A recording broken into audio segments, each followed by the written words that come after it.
The universe is not gentle. Far beyond the quiet night sky we see from Earth, there exist places where matter is pushed to its absolute limits, where temperatures rise beyond imagination, where gravity bends reality itself, and where time no longer behaves the way we expect it to. These are not places made for life, or comfort, or familiarity. They are regions where the universe reveals its most extreme behavior, not through explosions and noise, but through vast scales, silent forces, and slow, inevitable processes that unfold over millions and billions of years. In these places, planets melt before they can form. Light struggles to escape, atoms are crushed into forms that do not exist anywhere else, and space itself stretches, twists, and breaks the rules our intuition relies on. Tonight, we will travel slowly through 10 of the most extreme places in the universe, not quickly, not dramatically, but calmly, step by step, allowing each place to reveal what makes it so unusual, so hostile, and so important to our understanding of reality. This is not a countdown designed to rush you.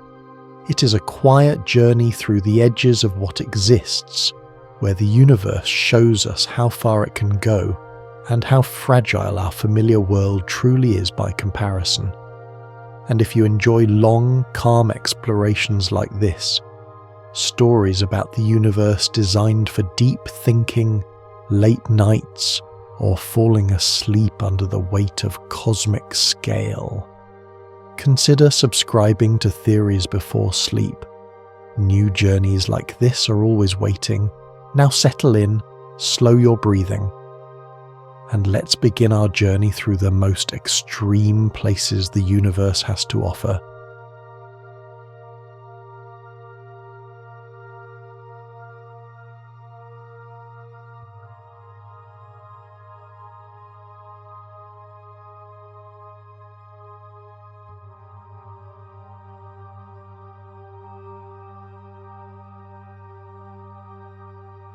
There are places in the universe where familiar ideas quietly stop working, where weight is no longer something you feel, but something that defines existence itself, where matter is no longer made of atoms in the way we understand them, but crushed into a state that cannot exist anywhere else.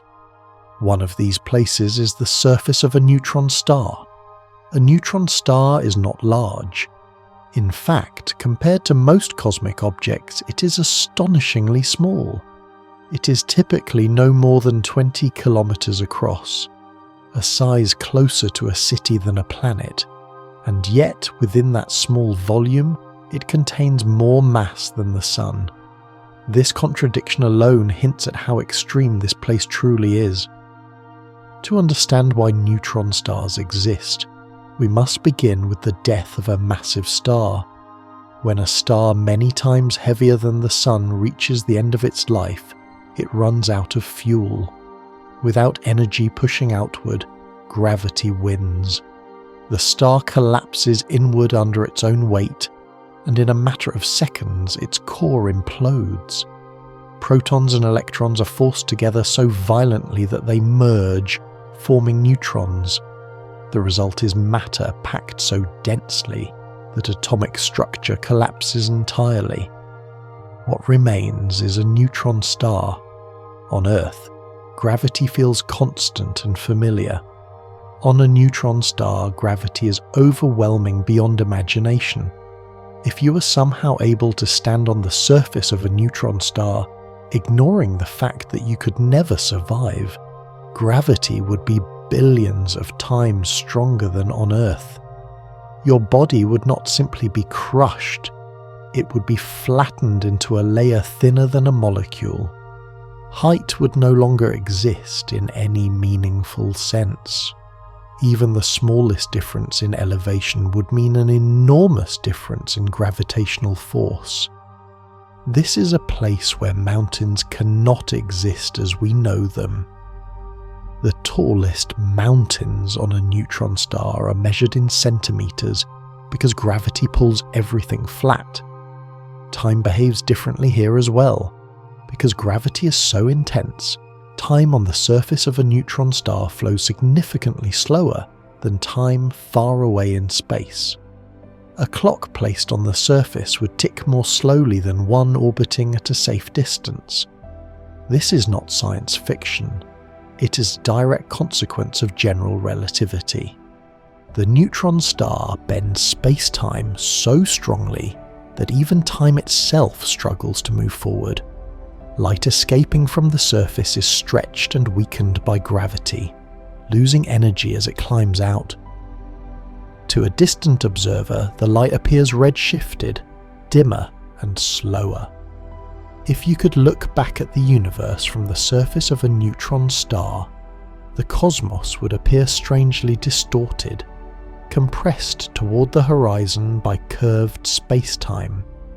The surface itself is unlike anything else in existence.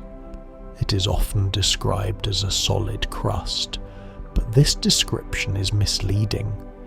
It is not solid in the way rock or metal is solid. It is a crystalline lattice of atomic nuclei, suspended in a sea of degenerate electrons. Below the surface, the pressure increases rapidly. Atoms are crushed so tightly that electrons are forced into nuclei. Matter transitions into exotic states, sometimes described as nuclear pasta, with structures resembling sheets, tubes, and twisted forms created purely by competing forces. This matter is not theoretical fantasy. It is predicted by nuclear physics under extreme pressure, and beneath this strange crust lies something even more mysterious. The core of a neutron star may contain forms of matter we do not yet fully understand.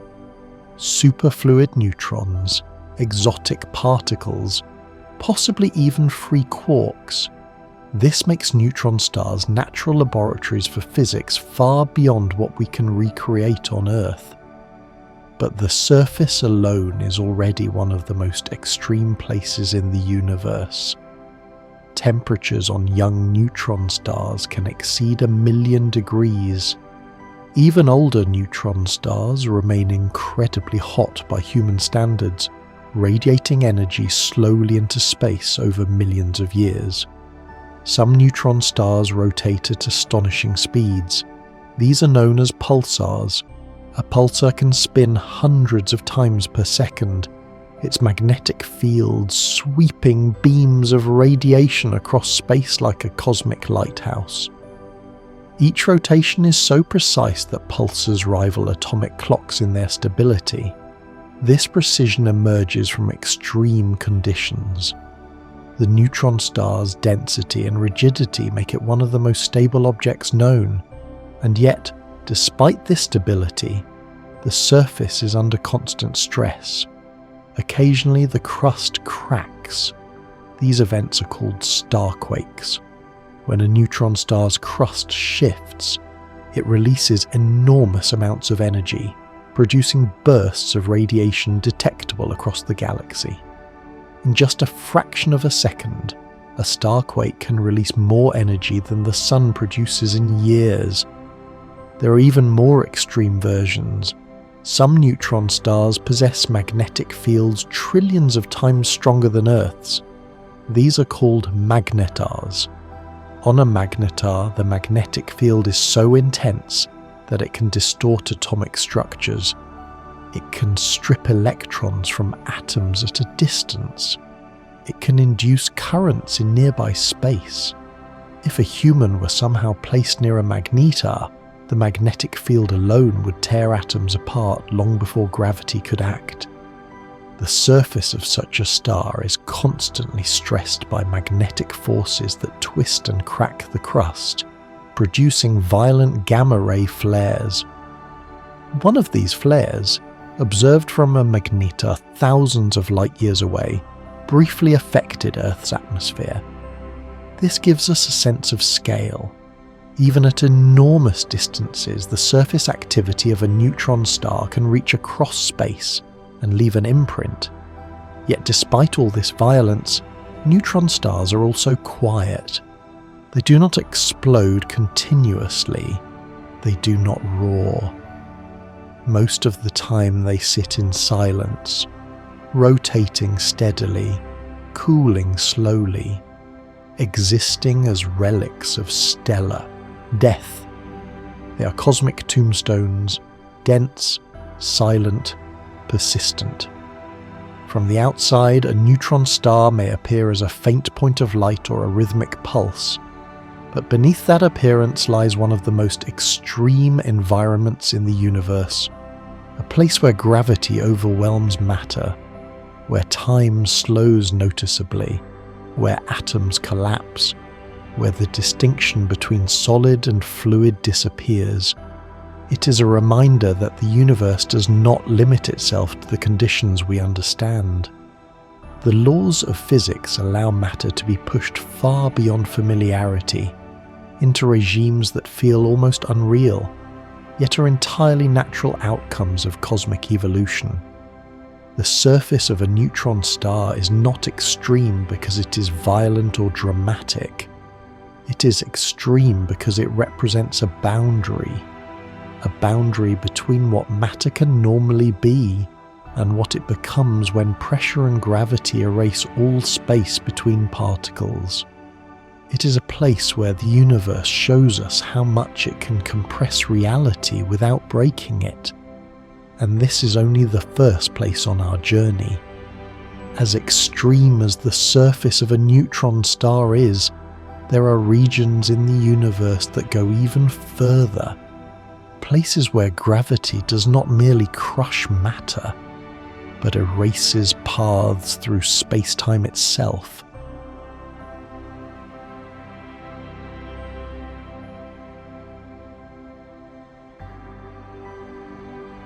There are places in the universe where extreme conditions are not defined by heat or pressure alone, but by the complete restructuring of reality itself, and among all known cosmic environments, none challenge our understanding more deeply than the event horizon of a black hole, a boundary so absolute that it separates what can ever be known from what is forever lost to observation.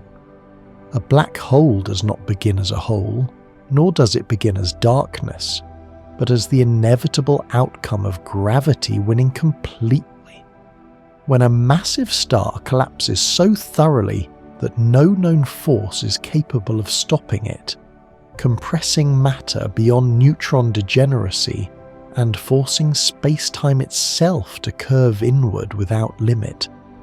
At the center of this collapse lies the singularity, a region where density becomes infinite and the laws of physics as we know them cease to function. But long before anything reaches that point, it must cross a far more important boundary, one that defines the black hole itself, the event horizon.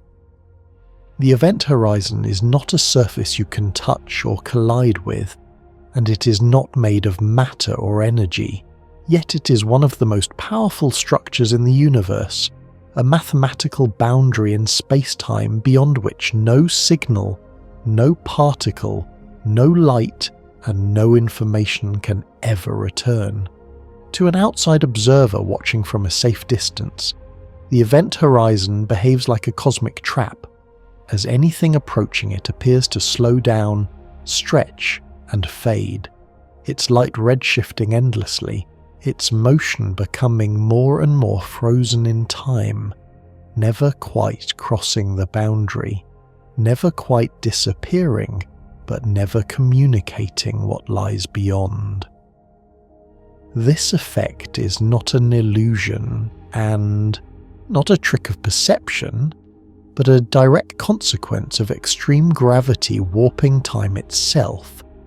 Because near the event horizon, time slows so dramatically relative to the rest of the universe that from the outside the crossing takes an infinite amount of time.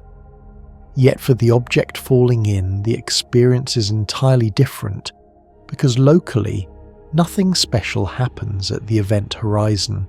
There is no wall, no shock, no sudden darkness, only smooth space-time and the continued flow of proper time, allowing the object to cross the boundary without realizing it has done so. This disagreement between observers is not philosophical, it is physical, and it reveals something unsettling about reality itself, that events can exist for one observer and never exist for another, without contradiction, because space-time does not define a single global truth, only local causal ones.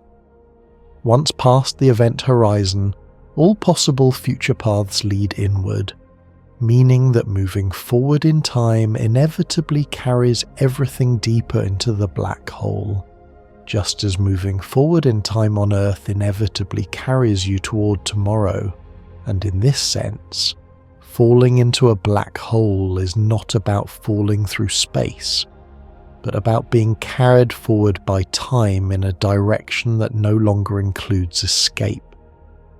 Light emitted inside the event horizon can still move locally at its normal speed, but the structure of space-time ensures that every possible direction it can take leads further inward, making escape not forbidden by force, but erased from possibility altogether. This makes the event horizon an absolute causal boundary, not because it destroys information, but because it disconnects regions of the universe permanently, ensuring that what happens beyond it can never influence the outside world again.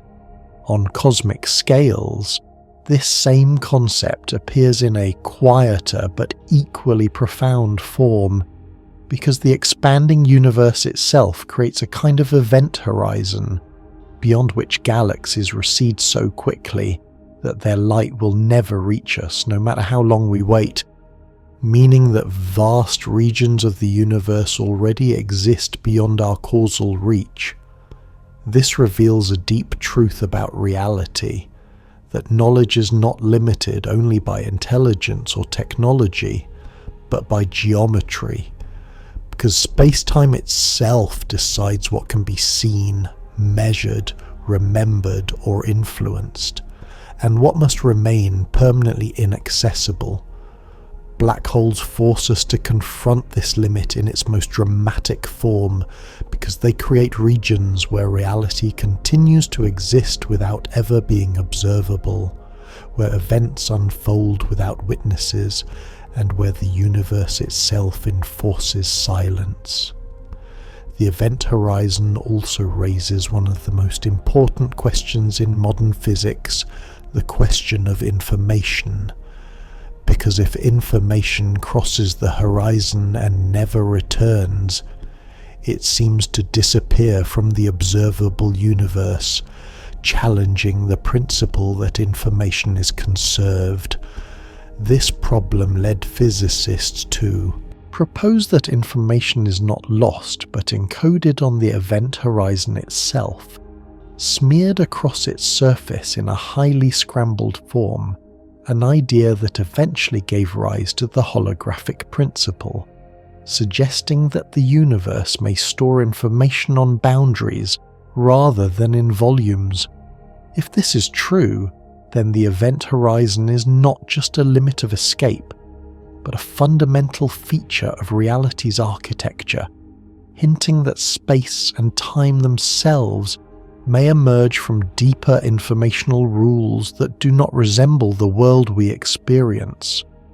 Despite their terrifying reputation, black holes are not chaotic destroyers of order, but structured, lawful objects that obey precise equations, acting as natural laboratories for testing the limits of gravity, time, causality, and knowledge itself. The event horizon stands as one of the most extreme places in the universe, not because it is violent or explosive, but because it represents a final boundary, a line beyond which questions can no longer be answered, predictions can no longer be verified, and observation itself comes to an end. It is a reminder that the universe is not designed to be fully seen from within, and that some parts of reality are not hidden by darkness, but by distance in time, space, and causality. And yet, as absolute as the event horizon is, it is still not the most extreme place that exists, because beyond even this boundary lies a region where space-time itself collapses into something we do not yet have the language to describe.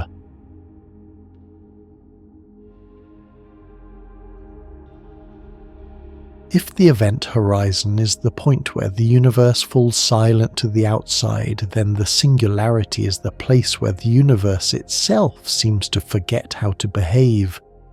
A region so extreme that the concepts we use to describe reality begin to collapse under their own weight. A singularity is not a place in the ordinary sense, not a location you could point to on a map, but a condition, a limit reached when gravity compresses matter and energy so completely that density becomes infinite, and the known laws of physics stop providing meaningful answers. In everyday life, matter always occupies space no matter how dense it becomes, but inside a black hole, gravity continues to compress inward without resistance, squeezing everything into a volume that mathematics describes as having zero size and infinite density, a result that signals not physical certainty, but the breakdown of our models. This is important to understand clearly. A singularity does not mean we know what exists there. It means we no longer know how to describe what exists there, because the equations themselves stop working. General relativity, the theory that predicts black holes with astonishing accuracy, produces singularities as solutions, but it also signals its own failure at that point, because infinite values do not represent physical objects, they represent the edge of understanding. As matter falls beyond the event horizon and moves forward in time, every possible future path leads inward toward the singularity, making arrival not optional, but inevitable, not because something pulls matter in like a force, but because the geometry of space-time itself no longer allows alternative futures. Near the singularity, space and time exchange roles in ways that defy intuition, because the inward direction becomes as unavoidable as the passage of time, meaning that just as you cannot stop tomorrow from arriving, you cannot stop approaching the singularity once inside. Tidal forces near this region become unimaginably strong, stretching and compressing matter at different rates, a process often described as spaghettification, where objects are elongated and torn apart atom by atom, not violently, but inevitably, as space-time gradients become extreme. Yet even this description fails as the singularity is approached, because the concept of distance itself begins to lose meaning, with space becoming so distorted that the idea of separation between points no longer behaves in any familiar way. At this scale, quantum effects can no longer be ignored, because gravity becomes strong enough to interact directly with quantum uncertainty, creating conditions where neither general relativity nor quantum mechanics can describe reality alone. This is why singularities are often described as windows into quantum gravity, a regime of physics we have not yet unified, where space-time may become discrete, granular, or emergent rather than continuous. Some theories suggest that singularities may not truly exist as infinite points, but are instead replaced by extremely small, finite structures governed by quantum rules, preventing actual infinities from forming and preserving information in ways we do not yet understand. Other theories propose that the interior of a black hole may connect to other regions of space-time, possibly even forming bridges or transitions to entirely different universes, though such ideas remain speculative and untestable with current knowledge. What makes the singularity one of the most extreme places in the universe is not simply its density or gravity, but the fact that it marks the boundary where prediction fails completely, where physics stops being able to answer questions about what happens next.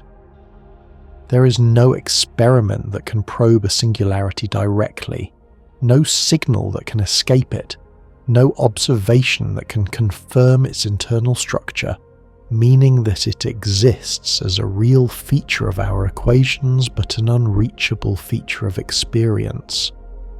This forces us to confront a humbling truth about the universe, that reality does not guarantee accessibility, and that some regions may exist without ever being described in full by any observer inside the universe.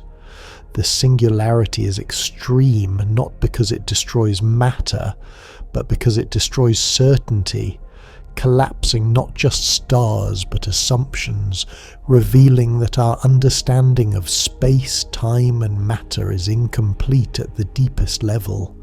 In this sense, the singularity is less a place and more a question, a marker pointing toward a deeper theory of reality that has not yet been written, where space-time itself may emerge from something more fundamental. It stands as a reminder that the universe does not owe us clarity, that even its most important structures may remain forever beyond direct knowledge, shaping reality from behind a veil that cannot be lifted. And yet, as absolute as the singularity seems, it is still part of a larger cosmic story, because there exist other extreme places where reality does not collapse inward, but stretches outward beyond all limits, creating conditions that challenge our understanding in an entirely different way.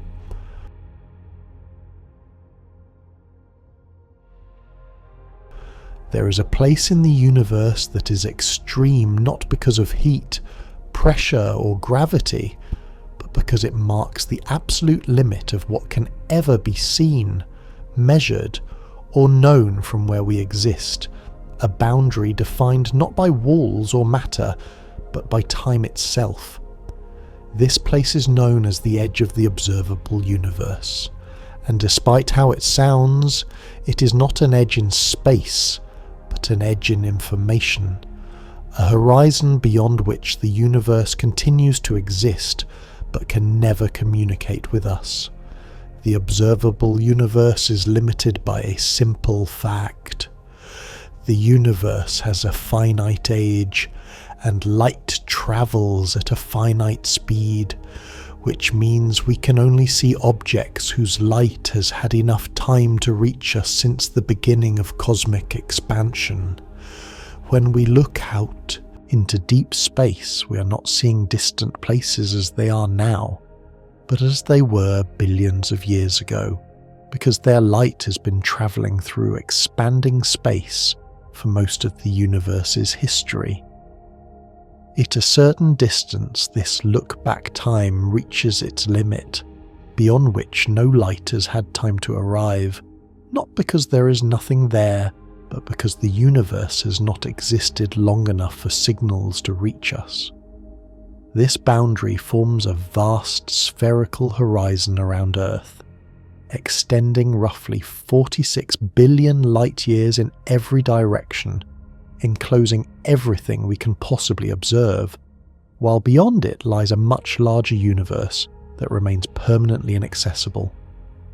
What makes this place extreme is that space itself continues beyond this horizon, possibly infinitely, carrying galaxies, stars and structures that will never be seen, not now, not in the future, not by any technology that obeys the laws of physics.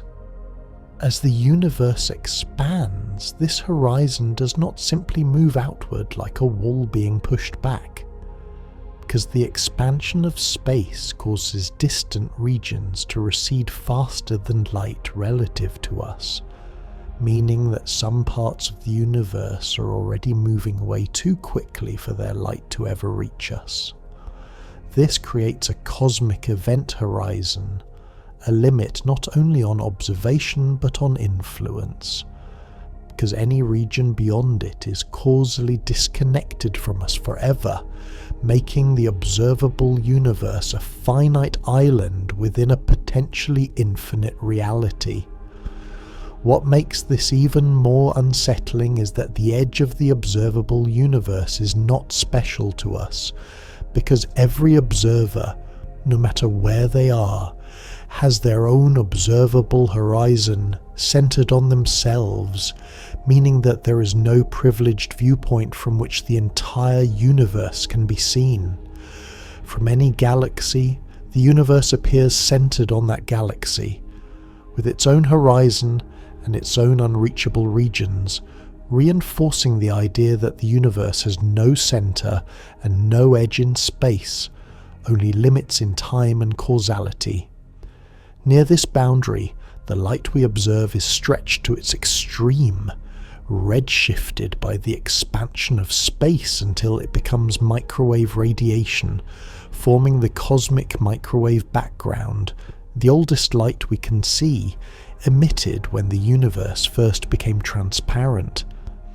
This ancient light marks the furthest distance and earliest time we can ever observe, a glowing shell that surrounds us in all directions, not because we are special, but because we exist at a particular moment in cosmic history. Beyond this glowing boundary, earlier times and farther regions remain hidden, not because they are erased, but because information from them has never reached us and never will. This means that the universe contains facts that exist, but are unknowable in principle, regions whose histories will unfold without witnesses, stars that will form and die without ever sending a signal that reaches our part of space. The edge of the observable universe is extreme because it forces us to accept that knowledge has a horizon, that even with perfect theories and infinite patience, there are parts of reality that cannot be accessed from within the universe itself. It challenges the idea that science can eventually explain everything in detail, reminding us that explanation is constrained by causality, not curiosity. And yet this boundary is not static, because as time passes, the observable universe grows, allowing us to see more distant regions, while at the same time, cosmic acceleration causes other regions to slip permanently beyond reach, creating a dynamic balance between revelation and loss. The observable universe is therefore not a container of all existence, but a window, one that opens slowly while simultaneously closing on parts of reality that move beyond our causal future. This makes it one of the most extreme places in the universe, not because it is violent or dense, but because it defines the limits of observation itself, the place where the universe quietly reminds us that reality is larger than what can ever be seen. And as profound as this boundary is, there are still places where conditions are even more extreme, where temperature reaches absolute limits, and where matter behaves in ways that challenge the very idea of physical states.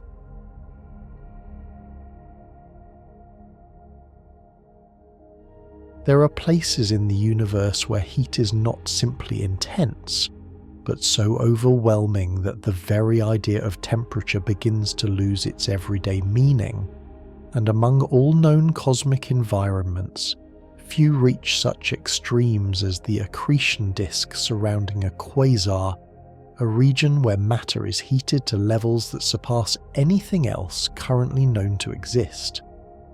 A quasar is not a star, not a galaxy, and not a single object in the usual sense, but the brilliant, violent heart of a distant galaxy, powered by a supermassive black hole millions or billions of times more massive than the Sun, actively feeding on surrounding matter.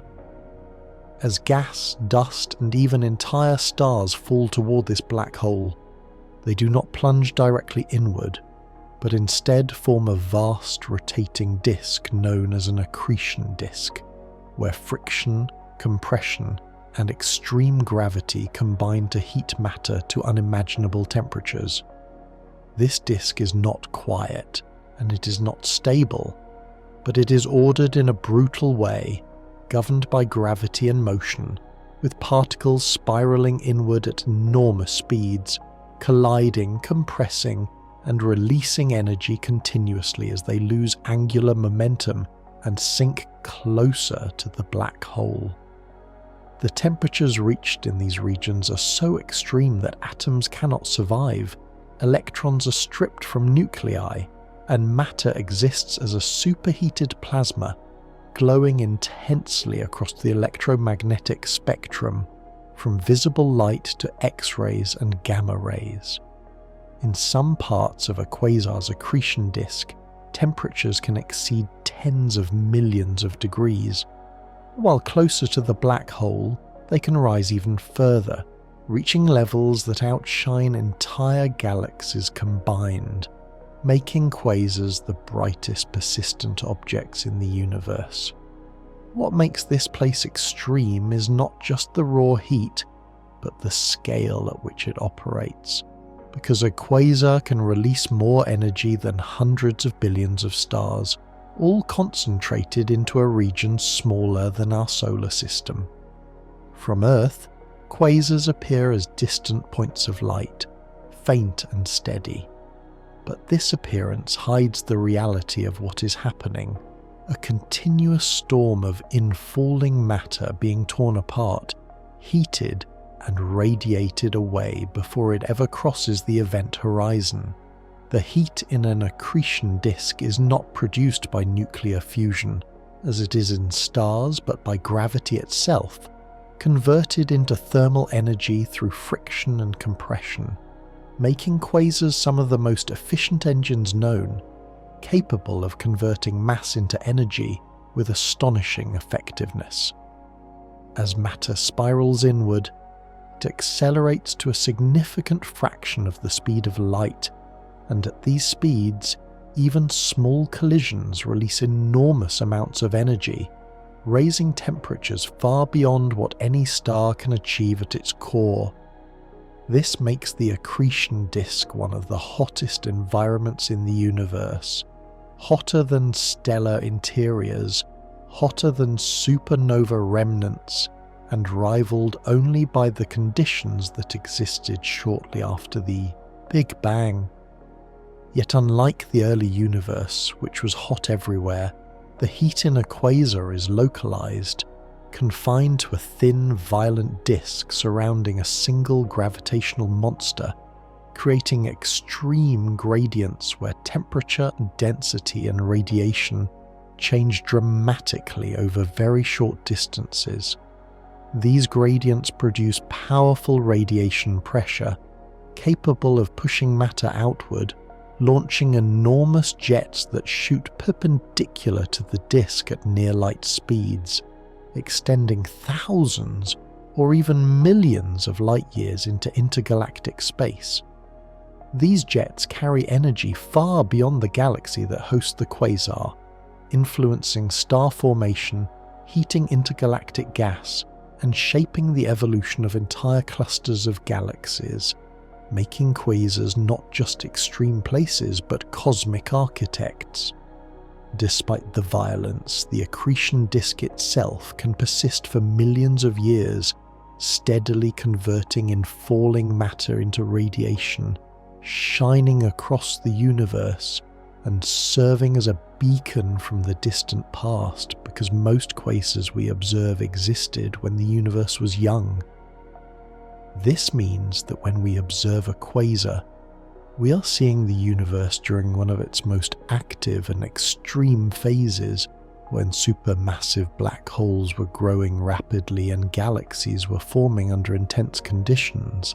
The heat produced in these disks is so intense that it ionizes surrounding gas clouds, creating vast regions of glowing plasma that can be detected across cosmic distances, allowing astronomers to study the structure and composition of the early universe. And yet, for all this energy and violence, the accretion disk remains governed by precise physical laws, obeying the equations of fluid dynamics, electromagnetism, and general relativity, reminding us that even the most extreme places in the universe are not chaotic, but deeply structured. The quasar's accretion disk represents a limit not just of temperature, but of efficiency, showing how gravity can rival and surpass nuclear processes in its ability to generate energy, redefining what it means for a place to be hot. If you could somehow approach such a disk, long before reaching the black hole itself, radiation alone would tear matter apart, stripping atoms, disrupting molecules, and overwhelming any structure, making survival impossible not because of gravity, but because of pure energy density. This is a place where matter does not merely glow, but screams in radiation, where space is flooded with light so intense that darkness cannot exist, and where heat becomes a defining feature of reality rather than a property of matter. The accretion disk of a quasar is extreme because it shows how far the universe can push temperature without destroying the structure that produces it, sustaining conditions that dwarf anything found in stars or planets. It is a reminder that the universe does not reserve its most intense environments for moments of catastrophe alone, but can maintain them steadily, quietly, and persistently over spans of time longer than human civilization has existed. And yet, even this level of heat does not represent the ultimate extreme, because there are places where the universe goes beyond heat and gravity into realms where the very fabric of space-time itself is stretched, twisted, and accelerated in ways that challenge the limits of physical understanding.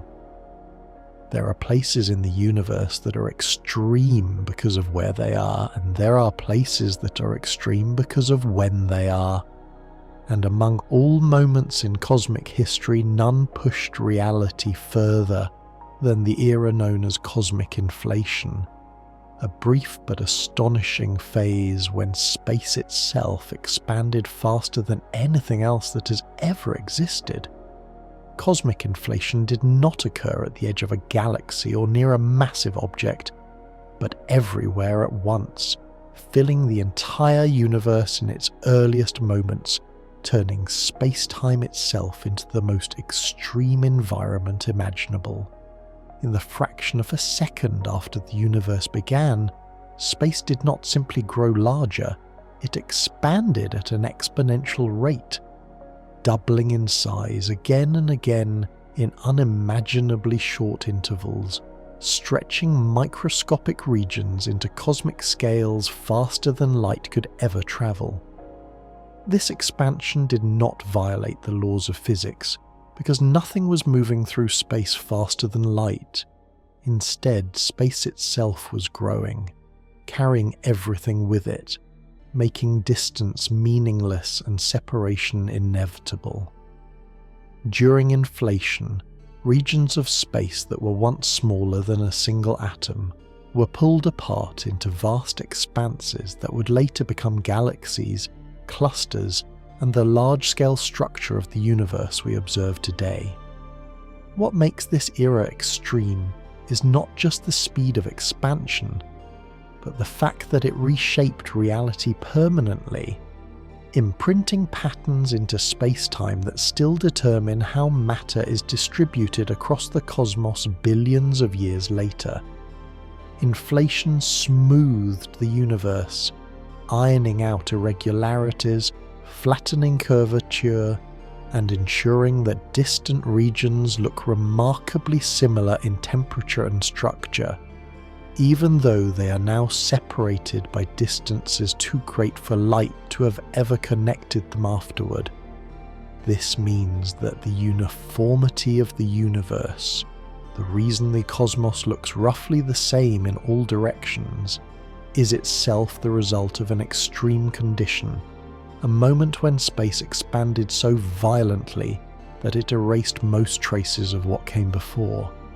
During this era, quantum fluctuations, normally confined to the smallest scales, were stretched to astronomical sizes, becoming the seeds of galaxies, stars, and cosmic voids, meaning that the structure of the entire universe originated from tiny variations magnified by extreme expansion. In this sense, inflation transformed randomness into structure, turning quantum uncertainty into the blueprint for everything that would ever form, making it one of the most consequential environments that has ever existed. The energy driving inflation behaved unlike any known form of matter or radiation, acting more like a property of space itself, exerting a powerful repulsive effect that caused expansion to accelerate rather than slow down. This energy dominated the universe completely during inflation, overwhelming gravity, matter, and radiation, defining the behavior of space-time in a way that has never been repeated since. As inflation ended, this energy was released, reheating the universe and filling it with particles, radiation, and heat, setting the stage for the formation of atoms, stars, and galaxies, meaning that everything familiar today emerged from the aftermath of this extreme phase. The end of inflation was not an explosion in space, but an explosion of space, a transition from extreme expansion to a slower, more structured growth that continues to this day.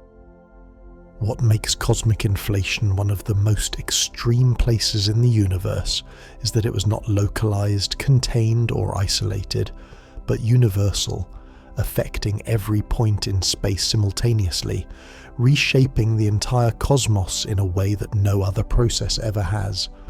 Even today, inflation leaves echoes that scientists search for in the cosmic microwave background, subtle patterns that act as fossils of this extreme era, allowing us to test theories about conditions that existed when the universe was younger than a fraction of a second.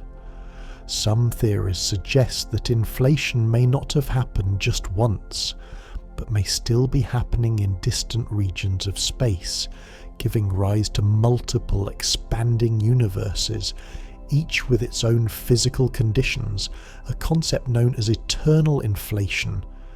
If this is true, then inflation is not just an event in our past, but an ongoing extreme process, continuously creating new regions of space-time beyond our observable horizon. This pushes the idea of extremity beyond location and temperature into the realm of scale and possibility, where the universe does not merely evolve, but reproduces itself through expansion.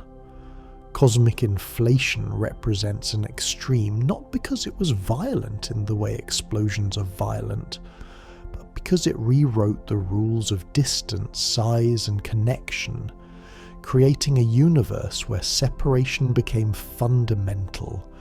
It is the reason why there are places we can never reach, galaxies we can never see, and regions of space forever disconnected from us, all consequences of an expansion that happened too fast, too early, and too completely to undo. In this sense, inflation is the quiet architect of cosmic isolation, creating a universe vast enough that no single observer can ever experience it as a whole. The era of cosmic inflation stands as one of the most extreme environments the universe has ever produced, not because it destroyed matter, but because it defined reality itself, setting the initial conditions that govern everything that followed. And yet, even inflation does not represent the final limit, because there are places where gravity becomes so intense and matter so compressed that even the expansion of space must yield, creating environments that push reality in the opposite direction entirely.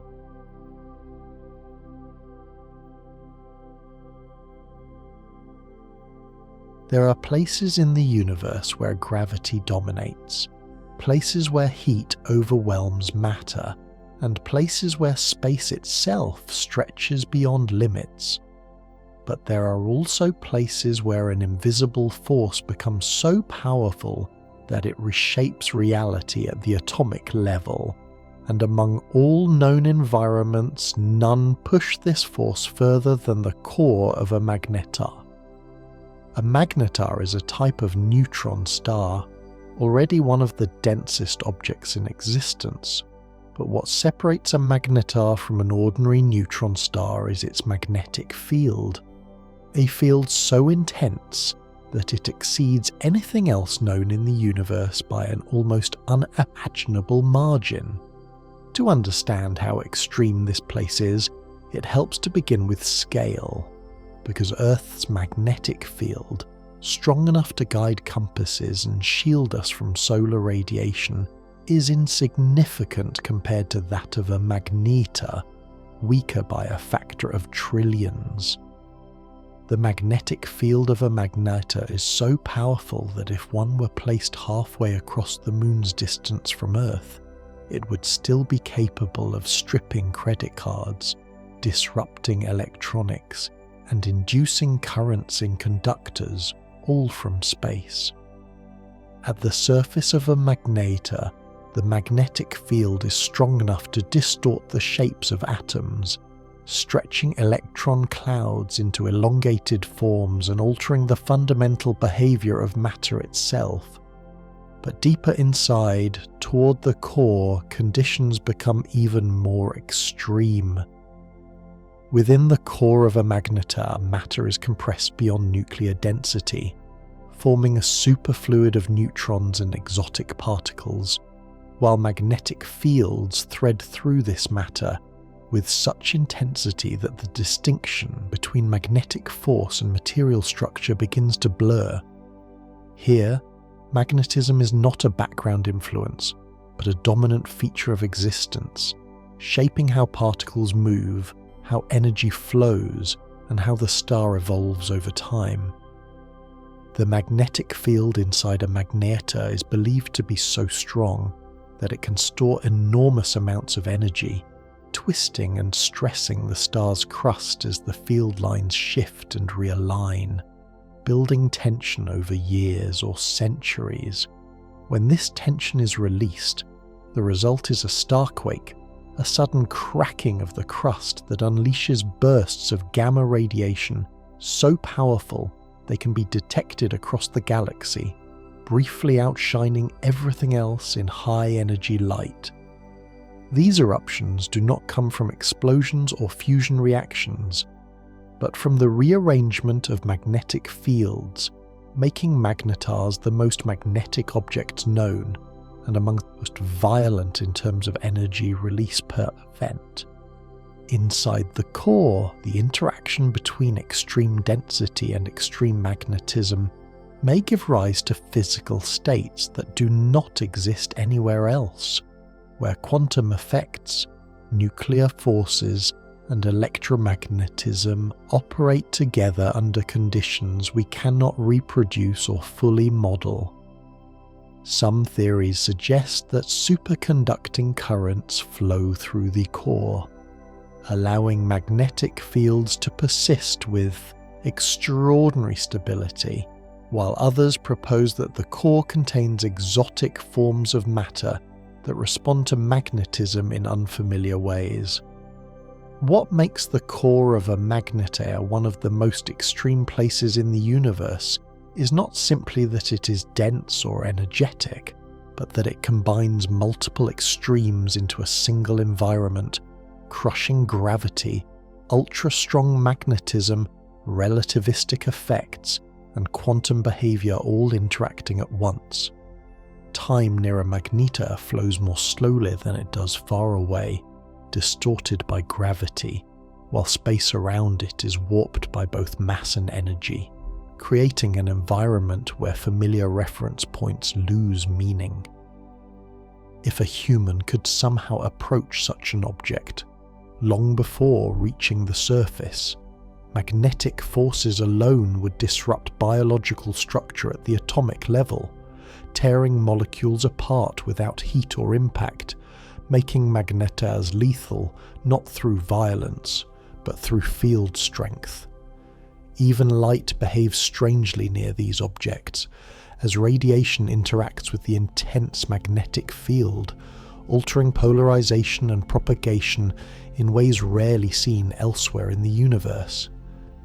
Magnetars also evolve over time, their magnetic fields slowly decaying, releasing energy and gradually transforming them into more ordinary neutron stars, meaning that the extreme conditions within their cores represent a temporary but dramatic phase in stellar evolution.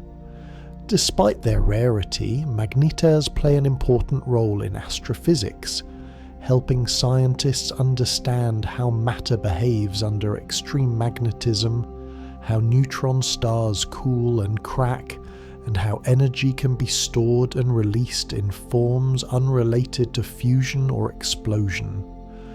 The core of a magnetaire stands as a reminder that the universe does not rely on a single type of extremity, but often stacks them together, creating environments where multiple physical limits are reached simultaneously.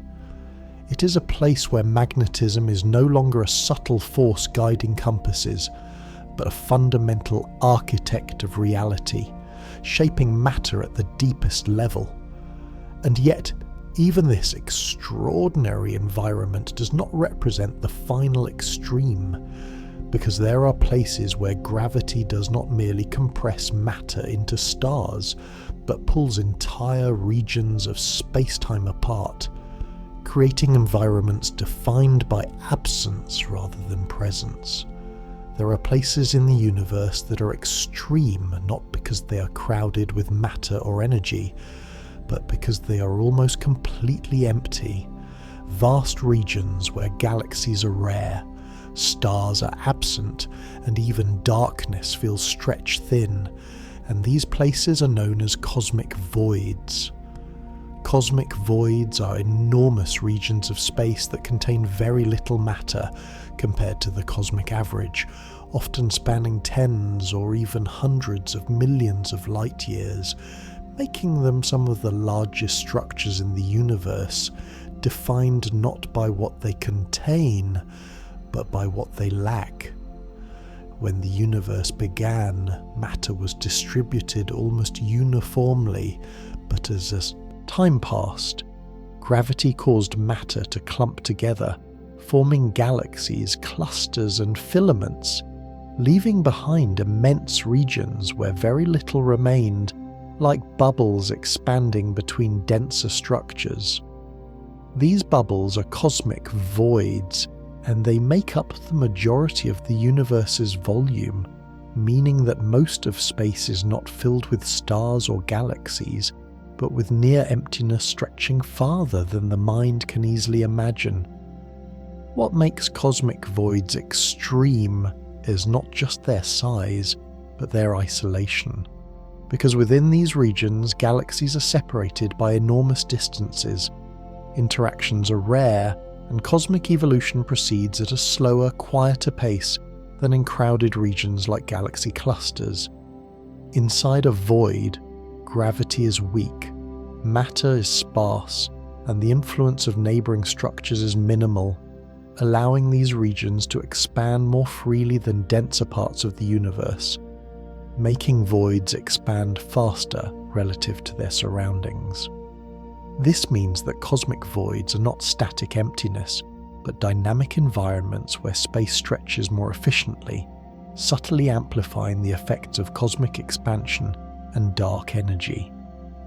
From the perspective of a galaxy inside a void, the universe would appear lonelier, with fewer neighbouring galaxies visible, less background radiation from nearby sources, and a darker, quieter cosmic night sky.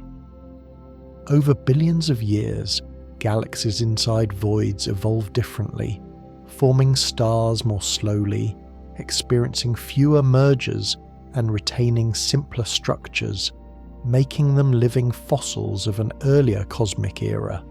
The emptiness of voids also makes them powerful tools for understanding the universe. Because with less matter present to complicate observations, they allow scientists to study the effects of dark energy, cosmic expansion, and large-scale geometry more clearly. Some of the largest known voids are so vast that light takes hundreds of millions of years to cross them, making them among the most extreme distances ever observed, not marked by objects but by absence. Within these voids, temperature differences are minimal, radiation is faint, and events are rare, creating an environment where change happens slowly, quietly, and almost imperceptibly. What makes this especially unsettling is that cosmic voids dominate the universe, meaning that the bright structured regions we focus on, galaxies, stars, planets, are the exception, not the rule. The universe on average is empty, cold, and silent, with islands of structure floating in an ocean of nothingness. Some theories suggest that voids may grow larger over time, as dark energy accelerates expansion, causing matter to retreat further into dense regions and leaving emptier and emptier expanses behind. In the far future, these voids may become even more dominant, isolating galaxies into small clusters surrounded by vast regions of unreachable space, deepening cosmic loneliness. From a physical perspective, cosmic voids represent extreme conditions of low density, low interaction, and minimal gravitational influence. Environments that push the concept of emptiness as far as the universe allows. They challenge the intuition that the universe is filled with things, reminding us instead that most of existence is defined by absence, by distances so large that connection becomes impossible. In this sense, cosmic voids are extreme not because they are violent or energetic, but because they strip reality down to its bare minimum, revealing what the universe looks like when almost nothing happens. They are places where time passes quietly, where structure thins out, and where the universe shows its preference for emptiness over matter. And yet even emptiness has limits, because there are environments where energy itself dominates space completely, overwhelming matter and defining reality through radiation alone.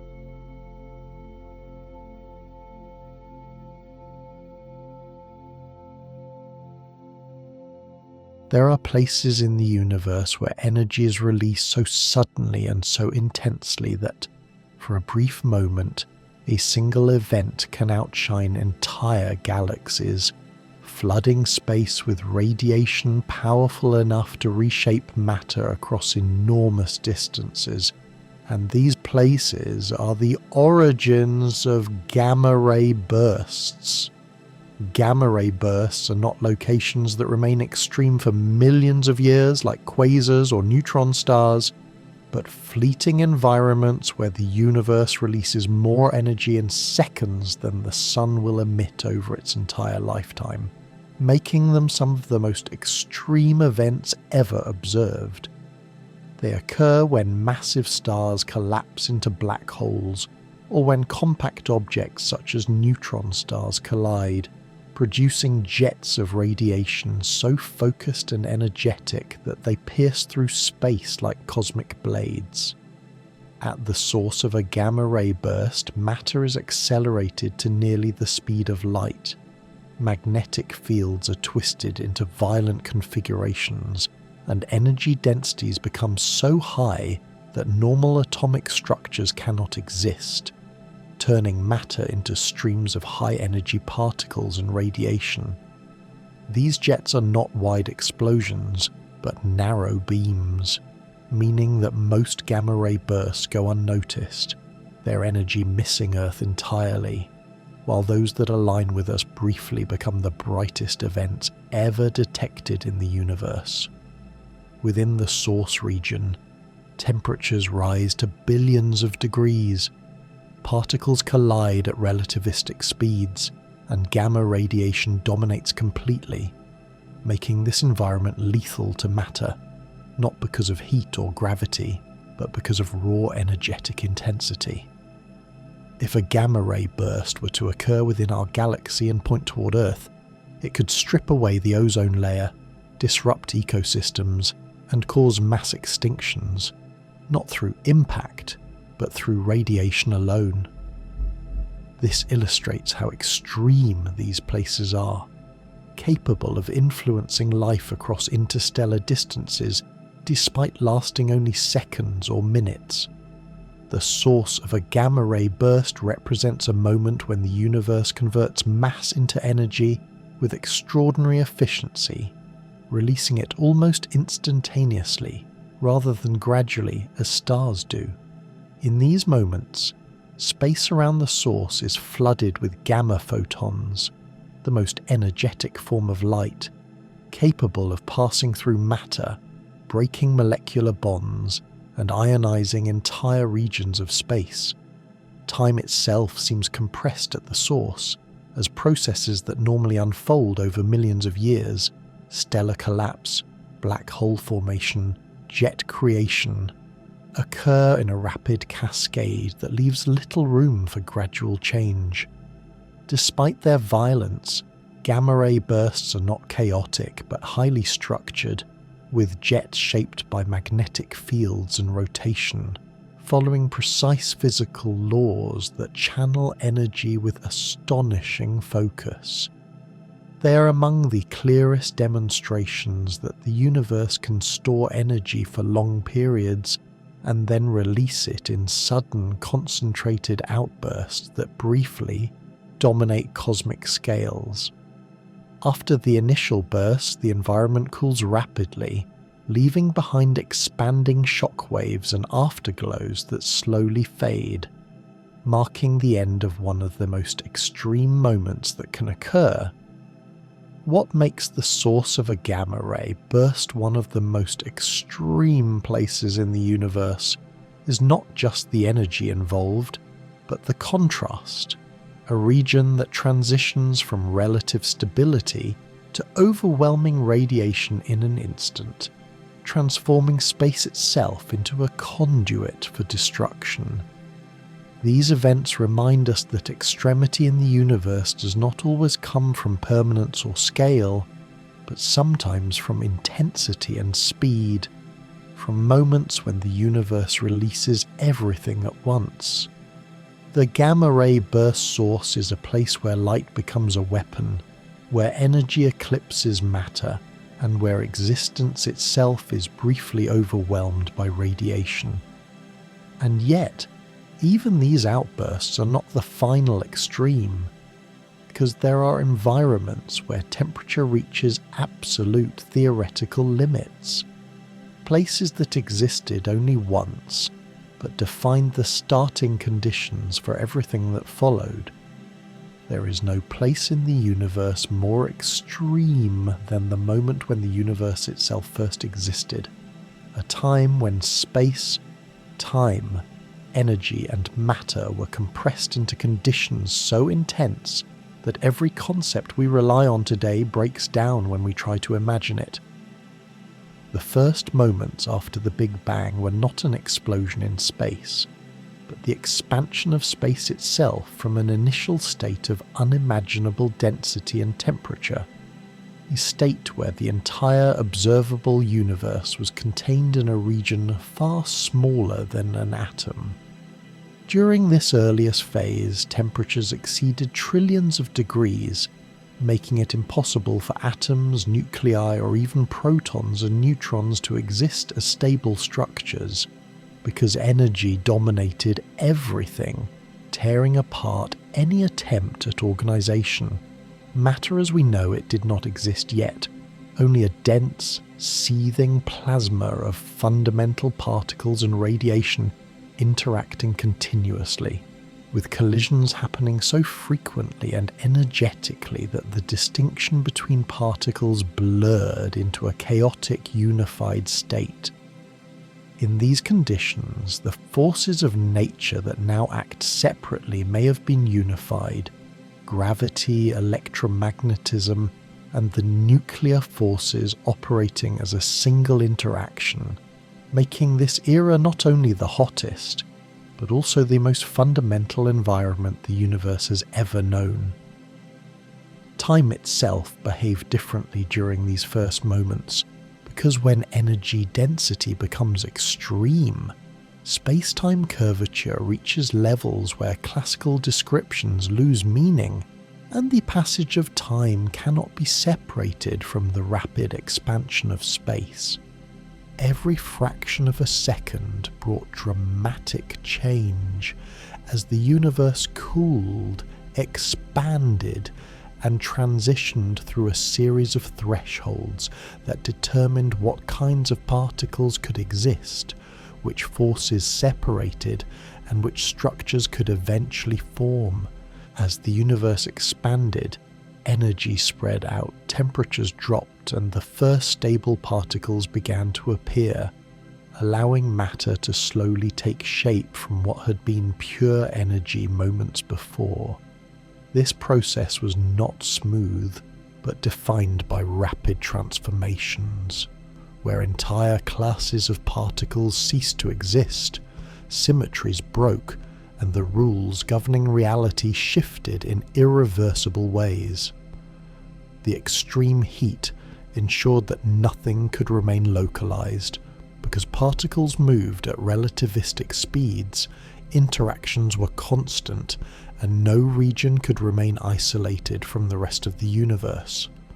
In this sense, the early universe was the ultimate extreme place, where separation did not exist, where everything influenced everything else, and where the conditions were so uniform that the entire cosmos shared a single thermal state. As expansion continued, slight quantum fluctuations were stretched across space, becoming the seeds of galaxies and cosmic structure, meaning that even in this extreme environment, tiny variations left permanent imprints on reality. This era represents the highest temperature the universe has ever reached, a limit that has never been surpassed since. Because expansion continually cools the cosmos, making the Big Bang not just the beginning of time, but the peak of thermal extremity. What makes this place uniquely extreme is that it was not localized or temporary in the usual sense, because it defined the starting point for everything, setting the conditions from which all later extremes emerged. Black holes, neutron stars, quasars, and gamma-ray bursts all represent localized echoes of this original extremity, small regions where the universe briefly recreates aspects of its earlier state. The first moments after the Big Bang were not just hot, but transformative, because they determined the values of physical constants, the behavior of forces, and the overall geometry of space-time. Without these extreme conditions, nothing familiar would exist. No stars, no planets, no chemistry, no life, because the universe would not have cooled and structured in the way it did. Despite their importance, these earliest moments remain partly beyond understanding because our theories cannot yet fully describe conditions where quantum mechanics and gravity operate together at maximum intensity. This makes the beginning of the universe not only the most extreme place, but also the deepest mystery, a region of reality that defines everything, yet remains partially hidden from explanation. In this sense, the universe began in its most extreme state, and has been slowly relaxing ever since, cooling, expanding and forming structure, moving away from that initial intensity toward the quieter cosmos we observe today. The first moments after the Big Bang stand as the ultimate limit of temperature, density and energy, a reminder that all extremes we observe are fragments of a single, overwhelming beginning. And with this final place, our journey through the most extreme environments in the universe comes to an end, not with destruction or collapse, but with origin, the point where everything began, and where all cosmic stories ultimately trace back to the same moment of unimaginable intensity.